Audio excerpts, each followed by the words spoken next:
Hello friends, welcome back to my YouTube channel. Friends, ये आपके सामने क्या है, एक विंडो एसी है। इसका जो कंप्रेसर है बहुत ज़्यादा एम्पेयर ले रहा है। मतलब एम्पेयर जब हम स्टार्ट करते हैं उसके बाद क्या होता है, ये हल्के हल्के एम्पेयर बहुत ज़्यादा बढ़ जाते हैं, क्योंकि इसके एम्पेयर, ये 2 टन का कंप्रेसर है। इसमें जो एम्पेयर है वो 20 तक, 20, 22, 24 तक एम्पेयर पहुँच जाते हैं आहिस्ता आहिस्ता। हालाँकि इसमें जो भी मतलब फिर उसके बाद क्या होता है, एम्पेयर जब ज़्यादा लेता है फिर क्या होता है, इसका जो कंप्रेसर वो ट्रिप होके बंद हो जाता है। तो ट्रिप होने के जो रीज़न है वो हमने, इसका कैपेसिटर था वो हमने चेंज कर दिया। उसके बाद चेंज करके उसको हमने दूसरा लगाया नया, जो 50 यूएफ का कैपेसिटर था। तो हमने फिर दोबारा चलाया, फिर भी यही सेम दिक्कत थी।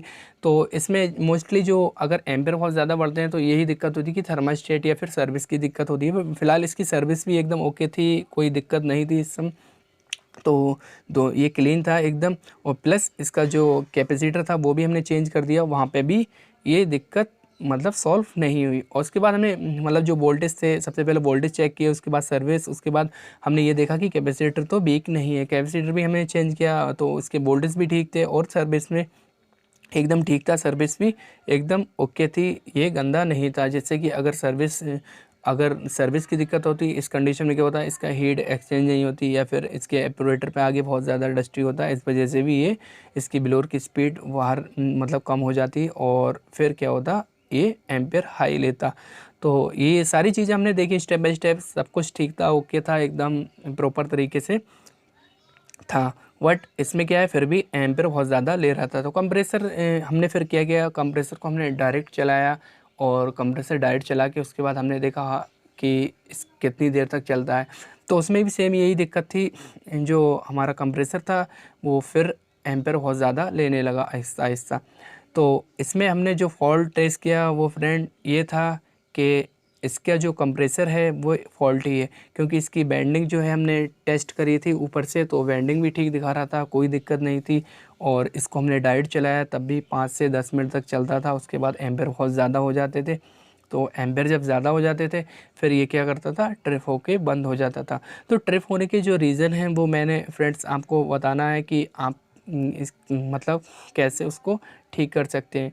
एक तो ये, अगर बहुत ज़्यादा डस्टी होगा आपका एसी तब भी ये कंप्रेसर ट्रिप करेगा। दूसरा, आपका कैपेसिटर वीक होगा फिर भी ये ट्रिप करेगा। आपके वोल्टेज अगर अप डाउन होते हैं तब भी ट्रिप करेगा, या लूजिंग है टर्मिनलों में तब भी ये ट्रिप करेगा। तो यहाँ पे हमने ये सारी चीज़ स्टेप बाय स्टेप चेक कर ली।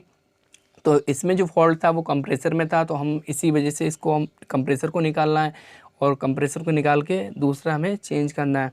तो आप भी, अगर आपके सामने भी ट्रिपिंग की प्रॉब्लम आ रही है और कंप्रेसर बार बार ट्रिप हो रहा है और कंप्रेसर में हाई एम्पेयर जा रहे हैं, हाई एम्पेयर ले रहा है, या फिर कंप्रेसर आपका जो है 1-2 मिनट चलता है और उसके बाद मतलब बंद हो जाता है, कंप्रेसर अपने आप ही बंद हो जाता है, या फिर कंप्रेसर की अगर शॉर्टेज होगी, बॉडी शॉर्ट होगी, तो इस कंडीशन में एमसीबी ब्रेक हो जाती है, तो वहाँ पे भी कंप्रेसर फॉल्ट है।